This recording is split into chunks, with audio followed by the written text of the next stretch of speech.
Dear students, जोहार। DG school में आपका स्वागत है। आज हम लोग पाइथागोरस प्रमेय को सीखेंगे। पाइथागोरस प्रमेय है क्या? पाइथागोरस प्रमेय में किसी भी समकोण त्रिभुज के कर्ण का वर्ग अन्य दो भुजाओं के वर्गों के योगफल के बराबर होता है। इसके पहले भी आप थेल्स प्रमेय को सीखा है और दो त्रिभुज के समरूप होने के कसौटियों को भी आप जाना है। इन्हीं को लेकर हम इस प्रमेय को सिद्ध करेंगे। तो सबसे पहले हम लोग इस थ्योरम के आधार पर एक समकोण त्रिभुज बनाते हैं। चलिए, एक हमने एक समकोण त्रिभुज बनाया, ए बी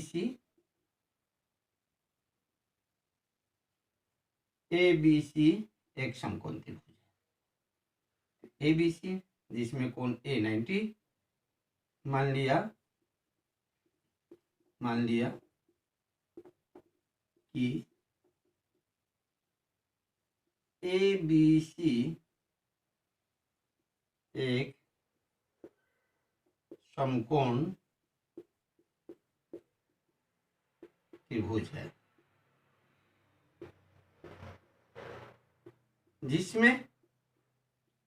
जिसमें क्या है, कोण ए बराबर 90 डिग्री, कोण ए बराबर 90 डिग्री।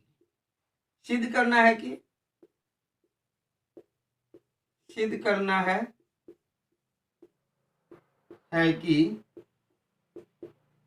कर्ण का वर्ग, त्रिभुज ए बी सी में बी सी कर्ण है, तो B C square equal to अन्य दो भुजाओं के वर्गों का योगफल ए बी स्क्वायर जोड़ ए सी स्क्वायर। ठीक है, ये हमें सिद्ध करना है। क्या करें? ए से ए डी बीसी पर लंब डाला, ए से ए डी लंब बीसी। ठीक है, ए से ए डी। इस प्रकार आपके पास एक छोटा त्रिभुज ए बी डी है, एक और छोटा त्रिभुज ए सी डी है और एक बड़ा त्रिभुज ए बी सी है। अब हम त्रिभुज, एक छोटा त्रिभुज ए बी डी तथा त्रिभुज ए बी सी में क्या है, देखिए, ये छोटे त्रिभुज और ये पूरे बड़े त्रिभुज में कोण बी उभयनिष्ठ है, कोण बी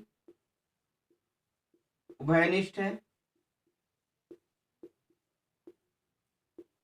और क्या है, ये 90, ये भी 90, कोण ए डी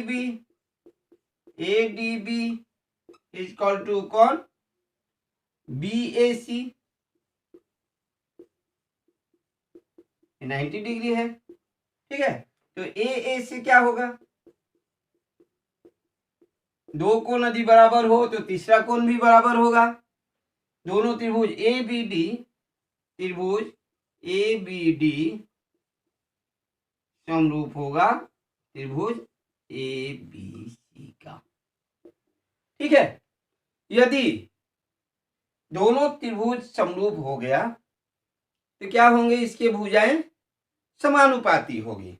अब भुजाएं समानुपाती होगी तो क्या होगा, छोटे त्रिभुज का देखिए, पहले आपको देखना है कि ए बी कर्ण है तो बड़े त्रिभुज का कर्ण कौन होगा, A B by B C, इसलिए ए बी सी। अब देखिए, ये कोण है, ये 90 है, तो छोटे त्रिभुज का बी डी बड़े त्रिभुज का क्या हो जाएगा, एसी हो जाएगा, इक्वल टू क्या हो जाएगा, छोटे त्रिभुज का बी डी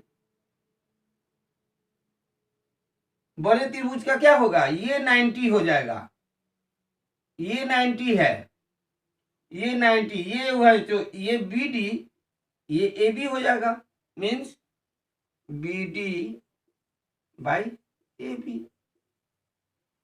अब देखिए, क्रॉस मल्टीप्लिकेशन कर देंगे तो क्या होगा, ए बी स्क्वायर बराबर B C into B D,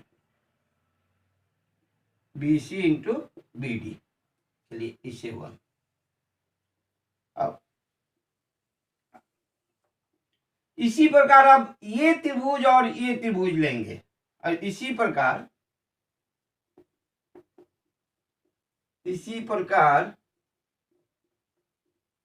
दिखाया जा सकता है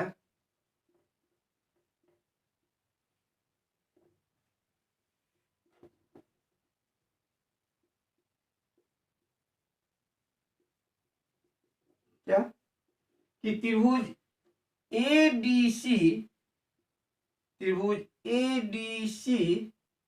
समरूप होगा त्रिभुज ABC का।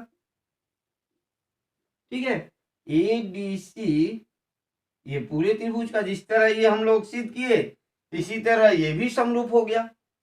इसे अब आपको इस तरह करने की आवश्यकता नहीं है, केवल इसी प्रकार दिखाया जा सकता है कि ये दोनों समरूप है। समरूप है तो यहां भी भुजाएं समानुपाती होगी।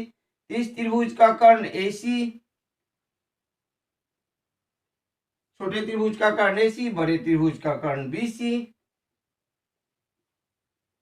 छोटे त्रिभुज का हम लोग CD ले लेते हैं, बड़े त्रिभुज का AC। ये भी क्रॉस मल्टीप्लिकेशन, तो AC को AC से मल्टीप्लाई करेंगे, AC square equal to BC into CD। ठीक है, ये 2। एक और 2 को जोड़ने पर, ठीक है, जोड़िए। ये क्या है, AB स्क्वायर